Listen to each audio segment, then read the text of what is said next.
Hi viewers, welcome to our channel. ప్రస్తుతం మనతో పాటు senior journalist Damoh Balaji sir వారితో మాట్లాడదాం. నమస్కారం సార్. నమస్తే సార్, ఏపీలో ఇప్పటివరకు చాలా ఎగ్జిట్ పోల్స్ అయితే లీక్ అవ్వడం చూస్తున్నాం. అయితే ఇప్పటివరకు వచ్చిన ఎగ్జిట్ పోల్స్లో పవన్ కళ్యాణ్ గారు ఓడిపోతున్నారు అని మాత్రమే చెప్తున్నాయని చెప్పేసి రావడం చూస్తున్నాం సార్. మరి ఆయన పరిస్థితి ఏంటి సార్ పిఠాపురంలో? కొద్దిగా ముందు నుంచి కూడా పవన్ కళ్యాణ్కి టఫ్ అనే చాలాసార్లు మనం కూడా చెప్పుకున్నాము. అయితే ఈ మధ్య గత 4-5 రోజుల నుంచి ఎందుకనో పవన్ గెలుస్తున్నాడు, 1 lakh మెజార్టీ, 2 lakhs మెజార్టీ, బెట్టింగ్లు కడుతున్నారు, ఇలాంటి ఇది వచ్చింది అనమాట. సో ఒకవైపు ఏమో ఎమ్మెల్యే తాలూకు అని బండ్ల మీద కార్ల మీద వేసుకుంటున్నారు, ఇంకొంతరేమో డిప్యూటీ సీఎం అని కూడా వేసుకుంటున్నారు, పవన్ కళ్యాణ్ డిప్యూటీ సీఎం అని. మరోవైపున వంగగీతను కూడా డిప్యూటీ సీఎం, ఎందుకంటే వంగగీతని ఆల్రెడీ జగన్ లాస్ట్ రోజు ఈమెను గెలిపించండి నేను డిప్యూటీ సీఎం చేస్తానని అనౌన్స్ చేశాడు. అయితే పవన్ కళ్యాణ్ ఇప్పటివరకు అనౌన్స్ లేదు. నిజానికి డిప్యూటీ సీఎం విషయంలోనే లోకేష్ సీఎంగా అయితే చంద్రబాబు ఉంటాడు, పవన్ కళ్యాణ్ సీఎంగా ఉండడు అని ఓపెన్గా డిక్లేర్ చేశాడు.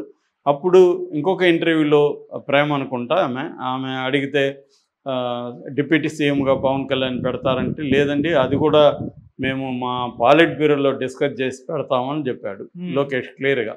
సో అంటే పవన్ కళ్యాణ్ డిప్యూటీ సీఎంగా కూడా వీళ్ళు ఇప్పటికిప్పుడు ఒప్పుకునే పరిస్థితి లేదు. అది ఎప్పుడు ఉంటుంది, పవన్ కళ్యాణ్ పార్టీ అంటే జనసేన సపోర్టుతో గవర్నమెంట్ని ఫామ్ చేసే పరిస్థితి వస్తే అప్పుడే ఉన్న డిప్యూటీ సీఎం ఇచ్చే అవకాశం ఉంది, కానీ అదర్వైజ్ డిప్యూటీ సీఎం పవన్ కళ్యాణ్కి ఇవ్వరు.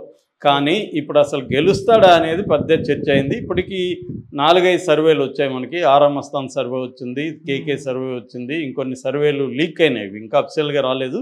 ఈ లీక్ అయిన సర్వేలో ముఖ్యంగా తెలుగుదేశం అధికారంలోకి వస్తుందని చెప్తున్న సర్వేల్లో కూడా పవన్ కళ్యాణ్ది కష్టమే అని చెప్తున్నారు. సో ఇది ఒక రకంగా షాకింగ్గా ఉంది చాలామందికి. ఎందుకంటే ముందు నుంచి కూడా పవన్ కళ్యాణ్కి టఫ్ అనే సిచ్యువేషన్ ఉంది, కానీ ఈ మధ్యకాలంలో వర్మ కూడా నిన్న కూడా స్టేట్మెంట్ ఇచ్చాడు. ఇదేంటంటే పవన్ కళ్యాణ్కి వ్యతిరేకంగా వైసీపీ పెద్ద ఎత్తున కుట్ర పన్ని అల్లర్లు క్రియేట్ చేస్తుంది, కౌంటింగ్ని సరిగా చేయనీయకుండా అని చెప్పాడు. నిజానికి ఆ పాజిబిలిటీ లేదు, ఇవాళ ఎవరు కూడా అల్లర్లు చేయరు. ఎందుకంటే పెద్ద ఎత్తున పోలీసులు ముఖ్యంగా కేంద్ర బలగాలు మోహరించున్నాయి. ప్రతి దగ్గర సిఐఎస్ఎఫ్ అంటే సెంట్రల్ ఇండస్ట్రియల్ సెక్యూరిటీ ఫోర్స్ కావచ్చు, బిఎస్ఎఫ్ ఫోర్సెస్ కావచ్చు, లోకల్ పోలీసులు కావచ్చు, ఇలా 3 అంచెల భద్రత ఉంది. డ్రోన్ కెమెరాస్ ఉన్నాయి, వెబ్కాస్టింగ్ ఉంది, తర్వాత చెక్ పోస్టులు ఉన్నాయి, 144 సెక్షన్ ఉంది, ఎక్కడ నలుగురు గుమ్కూడడానికి లేదు. ఇంత పకడ్బందీగా ఉంటే వీళ్ళు ఎలాగా అక్కడ గొడవ చేయగలరు? వైసీపీ వాళ్ళు అనుకున్నా కూడా చేయలేరు. ఆల్రెడీ ప్రతి చోట కూడా ఇంతకు ముందులాగా పోలింగ్ రోజులాగా కాకుండా ఈసారి ఏం చేస్తున్నారంటే రౌడీ షీటర్లంతా కూడా ముందస్తుగా అదుపులోకి తీసుకుంటున్నారు. సో అన్ని జాగ్రత్తలు తీసుకుంటున్నారు. కాబట్టి నాకు తెలిసి మ్యాక్సిమం కౌంటింగ్ దగ్గర వైలెన్స్ అనేది జరగదు. అయినా కూడా ఈయన ఎందుకు ఆరోపిస్తున్నాడు? రేపొద్దున ఓడిపోతే కౌంటింగ్ సరిగ్గా జరగనీయలేదు, నేను ముందే చెప్పాను కదా, నేను నెరేటివ్ బిల్డప్ కోసమే చేస్తున్నాడు అనేది అంటున్నారు. ముందు నుంచి చెప్పాను నేను కూడా. మన ఈవెన్ వర్మ వైపు నుంచి కూడా గట్టిగా పవన్ కళ్యాణ్ గెలుపుని కోరుకోలేదు. దానికి ఒక కారణం లోకేష్కే పవన్ కళ్యాణ్ గెలవడం ఇష్టం లేదు. ఎందుకంటే మామూలుగా రేపు వీళ్ళ గవర్నమెంట్ వస్తే లోకేష్ సకల శాఖ మంత్రిగా ఉండే అవకాశం ఉంది. సో పవన్ కళ్యాణ్కి వస్తే అది ఇబ్బంది అవుతుంది ఎట్లయినా. ఎందుకంటే తెలుగుదేశం వరకు లోకేష్కి అన్డిస్ప్యూటబుల్ లీడర్, నో డౌట్ లోకేష్. కానీ కూటమిగా ఉండేసరికి కూటమిలో అనివార్యంగా పవన్ కళ్యాణ్ డామినేట్ చేస్తాడు, అతనికి కరిష్మా ఉంది. రెండోది ఏంటంటే పవన్ కళ్యాణ్ ఎప్పుడు కూడా ఒక సమిష్టి నిర్ణయాలు కట్టుబడి పనిచేసే వ్యక్తి కాదు, అతనికి అటువంటి అలవాటు లేదు. అతనంతా సోలో వ్యవహారం, అతనికి ఏమనిపిస్తుంది మాట్లాడడం, ఏమనిపిస్తుంది చేయడం, అది చేస్తాడు. అతని పార్టీలో అది నడిచిపోతుంది, ఎందుకంటే ఎవరు అక్కడ వ్యతిరేకించేవాళ్ళు లేరు కదా. అందరూ కూడా జీ హుజూర్ అనేవాళ్ళు తప్ప ఎవరున్నారు ఆయన పవన్ కళ్యాణ్ గట్టిగా వ్యతిరేకించేవాళ్ళు ఎవరు లేరు. అట్లాంటి ఎవరన్నా నాకు చెప్పింది చాలామంది, ఆయనతో కూడా పనిచేసిన వాళ్ళు నాకు చెప్పిన వాళ్ళు ఏంటంటే ఆయన్ని విభేదిస్తే కూడా వాళ్ళని మెల్లగా దూరం పెడతాడని చెప్తున్నారు. ఆయనతో డిఫర్ అయితే కూడా వాళ్ళని మెల్లగా దూరం పెట్టేస్తాడు, డిఫరెన్స్ని కూడా ఆయన తట్టుకోలేడని. అలాంటప్పుడు రేపొద్దున ఆయన ఏ డిప్యూటీ సీఎం ఇచ్చారనుకో, అదొక పవర్ సెంటర్గా తయారవుతుంది. పవన్ కళ్యాణ్ చుట్టూ ఒక కోటరీ ఏర్పడుతుంది. ఆ కోటరీకి ఇటు లోకేష్ కోటరీకి మధ్య పడదు, అనేక విషయాల్లో ప్రాబ్లమ్స్ వస్తాయి. అందుకని అసలు అసెంబ్లీనికే రాకపోతే అప్పుడేమవుతుంది, అతన్ని కేంద్ర ప్రభుత్వం తీసుకొని అక్కడే ఉన్న స్టేట్ మినిస్టర్ అట్లాంటిదేమైనా ఇచ్చే అవకాశం ఉంది. సో కాబట్టి అటు వెళ్ళిపోతాడు, మనకి ఇబ్బంది లేదు అనేది లోకేష్ ఐడియా అని చెప్తున్నారు.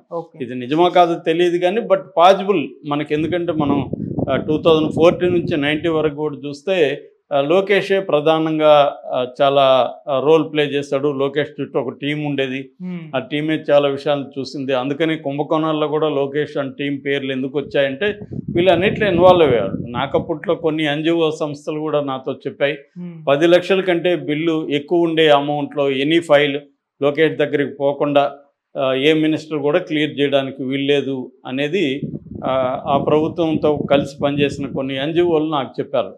సో అది మామూలుగానే సహజమే, చాలా చోట్ల అది. ఇప్పుడు మనకి సజ్జల కూడా అలాగే కదా, సకల శాఖ మంత్రి అంటున్నారు. సజ్జల కూడా ఖచ్చితంగా అందరూ మినిస్టర్ల కంటే కూడా ఆయన పవర్ఫుల్.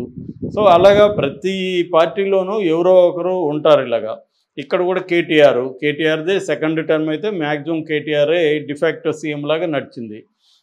సో అలాగా ఉండే అవకాశం ఉంది. కాబట్టి ఇప్పుడు రేపు పొద్దున పవన్ కళ్యాణ్ వస్తే తనకి ఇబ్బంది అవుతుందని లోకేషే పవన్ కళ్యాణ్ ఓడించడానికి ట్రై చేస్తాడనేది కూడా చెప్పారు. చాలా చోట్ల వైసీపీ వాళ్ళు మీరెందుకు కష్టపడుతున్నారు, వాళ్ళే ఓడిస్తారులే అనే మీమ్స్ జోక్స్ కూడా ఫెయిల్ అయ్యాయి. ఏదేమైనా ఈ సర్వేల్లో చూసుకుంటే పవన్ కళ్యాణ్ కష్టమే అని చెబుతున్నారు. సో ఇది కానీ జరిగితే మాత్రం పవన్ కళ్యాణ్ రాజకీయ భవిష్యత్తే ప్రశ్నార్థకం అవుతుంది. ఎందుకంటే ఆయన పార్టీ పెట్టి 10 ఏళ్ళు అయింది, ఇది 3వ ఎలక్షన్. 2014లో ఆయన పార్టిసిపేట్ చేయలేదు, మద్దతు ఇచ్చాడు చంద్రబాబుకి. 2019లో పార్టిసిపేట్ చేశాడు, ఆయన కూడా గెలవలేదు, ఒక సీట్ వచ్చింది. 2024లో 21 సీట్లు పార్టిసిపేట్ చేశారు. ఇక్కడ కానీ గెలవకపోతే అసలు ఇది అవుతుంది. ఒకవేళ ఆ పార్టీలో నుంచి 3-4 గెలిచినా కూడా పవన్ కళ్యాణ్ గెలవకపోతే ఆ 3-4 కూడా అటు ఉంటారా అనేది కూడా గ్యారెంటీ లేదు. వెళ్తే తెలుగుదేశం అధికారంలోకి వస్తే అటు వెళ్తారు, వైసీపీ అధికారంలోకి వస్తే ఇటు వెళ్ళిపోతారు.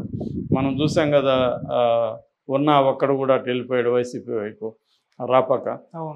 సో ఈ పరిస్థితి అయితే పవన్ కళ్యాణ్కి ఏర్పడుతుంది. రెండోది ఏంటంటే పవన్ కళ్యాణ్ పార్టీ కూడా రికగ్నిషన్ కూడా లేదు. 10 ఏళ్ళు అయింది, పవన్ పార్టీకి రికగ్నిషన్ లేదు, తను గెలవలేదు అన్న ఒక బ్యాడ్ ఇది అయిపోతుంది. ఇంకా అతను మాట్లాడే ఇప్పటికైతే ఇంకా కొంతమంది యూత్ అన్న కనీసం అతనికి స్పందిస్తూ ఉన్నారు. నెక్స్ట్ అయితే వాళ్ళు కూడా స్పందించారు. వాళ్ళు స్పందిస్తే పక్కన వాళ్ళు కొడతారు వాళ్ళని, ఆపడరు మీ గోళ అనేసి. సో ఆ పరిస్థితి అయిపోతుంది, నమ్మకం కూడా పోతుంది పవన్ కళ్యాణ్ మీదకి. సో మరి అది జరుగుతుందా లేదనేది తేలాలి మనకు. ఏదేమైనా పవన్ కళ్యాణ్ది టఫ్ అని అయితే ఈవెన్ తెలుగుదేశానికి సంబంధించిన సర్వేలు కూడా చెప్పడం మాత్రం ఆశ్చర్యం కలిగిస్తూ ఉంది. ఎందుకంటే పిఠాపురం మీద విపరీతంగా బెట్టింగ్స్ కాస్తున్నారని చెప్తున్నారు. ఈ మధ్యకాలంలో అయితే బాగా పెరిగింది. అది బెట్టింగ్ రాయిళ్ళే క్రియేట్ చేశారు. పవన్ కళ్యాణ్ 50,000 నుంచి 1,00,000 మెజార్టీ వస్తుందంట, నేను ఓపెన్గా పవన్ కళ్యాణ్ గెలుస్తాడని బెట్టింగ్ కాస్తాను, వంగగీత ఉందని గీత గెలుస్తుందని బెట్టింగ్ కాసేవాళ్ళు ఉంటే రండి అని సోషల్ మీడియాలో కూడా పోస్టులు కూడా మనకు కనబడ్డాయి. ఇది నా 4 ఎకరాల ల్యాండ్ ఉంది, అది పెడుతున్నాం, ఇలాగంతా మాట్లాడి కొంతమంది అగ్రిమెంట్ లాగా రాసేసి సంతకం నేను చేసేస్తున్నాను మీరు చేయండి వచ్చి అన్నట్టుగా కూడా మాట్లాడారు. సో ఇదంతా కూడా బెట్టింగ్ రాయిళ్ళ వ్యవహారం. ఆల్రెడీ గీత గెలుస్తుందని బెట్టింగ్ రాయిలు కాచి రివర్స్లో పవన్ కళ్యాణ్ గెలుస్తుందని పవన్ కళ్యాణ్ మీద బెట్టింగ్లు పెంచడానికి ఆడిన డ్రామాగా చెప్తున్నారు. ఏదేమైనా మరి ఈ ఎగ్జిట్ పోల్స్ కూడా అలాంటి డ్రామా కావచ్చు, పవన్ కళ్యాణ్ ఓడిపోతాడని చెప్పే ఎగ్జిట్ పోల్స్ కూడా డ్రామా కావచ్చు. ఎందుకంటే ఇప్పుడు ఎగ్జిట్ పోల్స్ని కూడా 100% నమ్మలేము. బెట్టింగ్ వ్యాపారం వల్ల ఎగ్జిట్ పోల్స్ కూడా కరప్ట్ అయిపోయినాయి. ఒక పక్కేమో ఇటు జగన్ ఇటు చంద్రబాబు ఎగ్జిట్ పోల్స్ని మ్యానిపులేట్ చేస్తారు, రెండో వైపు ఏమో బెట్టింగ్ బ్యాచ్ రంగంలో దిగి బెట్టింగ్ బ్యాచ్ కూడా మ్యానిపులేట్ చేస్తుంది. అందువల్ల నాకు తెలిసి 6:30 తర్వాత వచ్చే ఎగ్జిట్ పోల్స్ కూడా కన్ఫ్యూజింగ్గా ఉండబోతున్నాయి లోకల్గా. ఓన్లీ మనకి సెంట్రల్ లెవెల్లో వచ్చే ఎగ్జిట్ పోల్స్ ఇక్కడ ఎంపీ సీట్లు ఎన్ని వస్తాయని చెప్పేదాన్ని బట్టే మనం కొంతవరకు ఇది చేయొచ్చు. సెంట్రల్ లెవెల్లో కూడా బీజేపీ చేతిలోనే మ్యాక్సిమం ఎగ్జిట్ పోల్స్ కండక్ట్ చేసే సంస్థలు ఉన్నాయి. బట్ వాటిలో కొన్నైనా జెన్యూన్గా ఉండొచ్చు. అలాంటివి వస్తేనే మనం కరెక్ట్గా అంచనా వేయచ్చు. ఏదేమైనా పవన్ కళ్యాణ్ ఓడిపోతాడనే ఇదైతే ఎగ్జిట్ పోల్స్ నుంచి బయటకు వచ్చింది. Okay sir, thank you so much.